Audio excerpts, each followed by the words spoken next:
Shalom saudara yang dikasihi Tuhan Yesus Kristus. Marilah kita merenungkan kebenaran-kebenaran firman Tuhan berikut ini. Pertama, dosa orang percaya dapat melukai dan memecah belah keluarga mereka.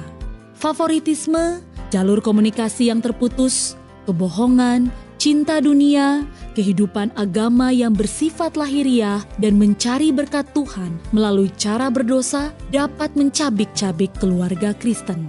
Sementara tujuan anugerah Allah tidak akan gagal, Dia akan mendisiplinkan umatnya bisa saja melalui hubungan yang rusak. Karena itu, marilah kita bertobat dari dosa-dosa kita, bicaralah secara terbuka satu sama lain dalam kasih dan mencari kedamaian. Kedua, Allah berdaulat atas dosa. Dia tidak memerintahkan atau menyebabkan dosa, tetapi Dia memutuskan setiap dosa sebagai bagian dari rencananya untuk menggenapi tujuan-tujuan baiknya. Dia memegang kendali. Ini memberikan kita alasan yang kuat untuk mencari berkat-Nya melalui doa daripada memanipulasi orang lain. Kejadian pasal 27. Introduction. Atas dorongan ibunya, Yakub menipu Ishak agar memberi berkat kesulungan milik Esau, yang memanaskan hati Esau tetapi memenuhi nubuatan Allah. Ayat 5-10. Ketika Ribka mengetahui bahwa Ishak sedang bersiap untuk memberkati Esau, dia cepat-cepat membuat rencana untuk menipu Ishak agar justru memberkati Yakub. Meskipun Allah telah memberitahu dia bahwa Yakub akan menjadi pemimpin keluarga di dalam Kejadian pasal 25 ayat 23. Namun Ribka berusaha menyelesaikan sendiri berbagai masalah. Dia mengambil jalan melakukan sesuatu yang salah untuk berusaha mewujudkan apa yang sudah Allah beritahukan akan terjadi.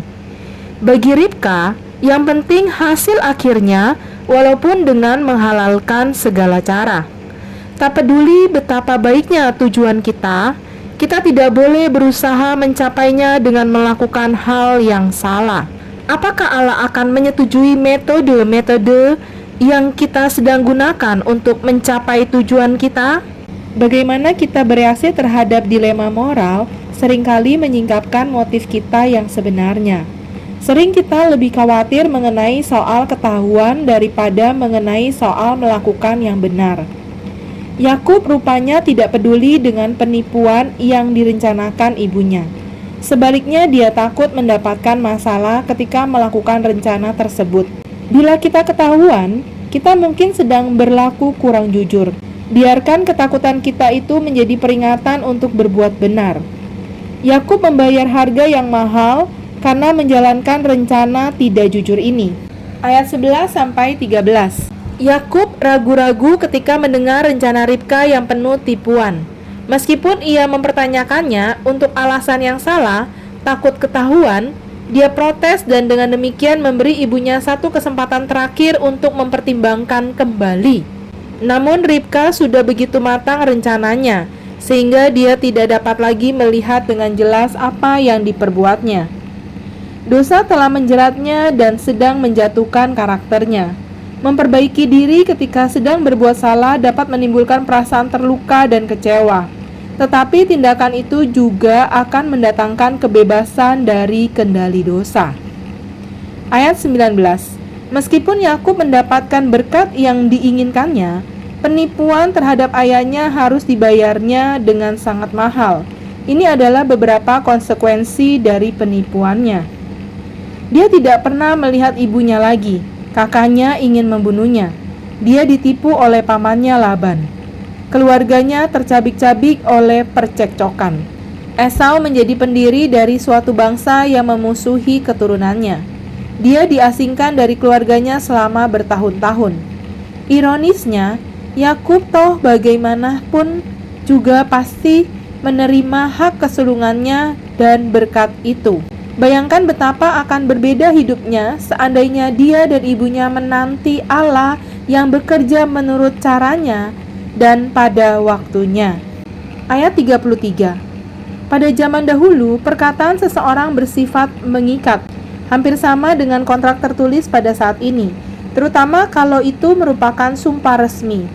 Itu sebabnya berkat-berkat Ishak tidak dapat ditarik kembali. Ayat 33-37. Sebelum sang ayah meninggal, dia melaksanakan upacara pemberkatan, di mana secara resmi dia menyerahkan hak kesulungan kepada pewaris yang berhak. Meskipun anak sulung berhak atas hak kesulungan, hak itu belum benar-benar menjadi miliknya sebelum berkat itu diumumkan. Sebelum berkat itu diberikan, sang ayah dapat mengambil hak kesulungan itu dari anak tertua dan memberikannya kepada anak yang lebih layak menerima. Namun setelah berkat itu diberikan, hak kesulungan itu tidak lagi dapat diambil. Itu sebabnya para ayah biasanya menunggu sampai menjelang akhir hidupnya baru mengumumkan berkat tersebut. Meskipun Yakub sudah diberi hak kesulungan oleh kakaknya sebelumnya, dia tetap memerlukan berkat dari ayahnya untuk membuat pemberian itu bersifat mengikat. Ayat 41. Esau begitu marah pada Yakub sehingga ia tidak bisa melihat kesalahannya sendiri, yaitu memberikan hak kesulungannya. Marah karena iri hati membuat kita buta terhadap keuntungan-keuntungan yang kita punyai, serta membuat kita terus memikirkan apa yang tidak kita miliki. Ketika Esau kehilangan berkat keluarganya yang sangat berharga, masa depannya tiba-tiba berubah. Esau bereaksi dengan marah. Dia memutuskan untuk membunuh Yakub. Bila kita kehilangan sesuatu yang sangat berharga, atau bila orang lain berkomplot melawan kita dan berhasil, marah adalah reaksi pertama yang paling alamiah. Namun kita dapat mengendalikan perasaan kita dengan cara mengenali reaksi kita, berdoa minta kekuatan, dan meminta pertolongan Allah untuk dapat melihat kesempatan-kesempatan yang bahkan bisa disediakan oleh situasi buruk kita. Amin.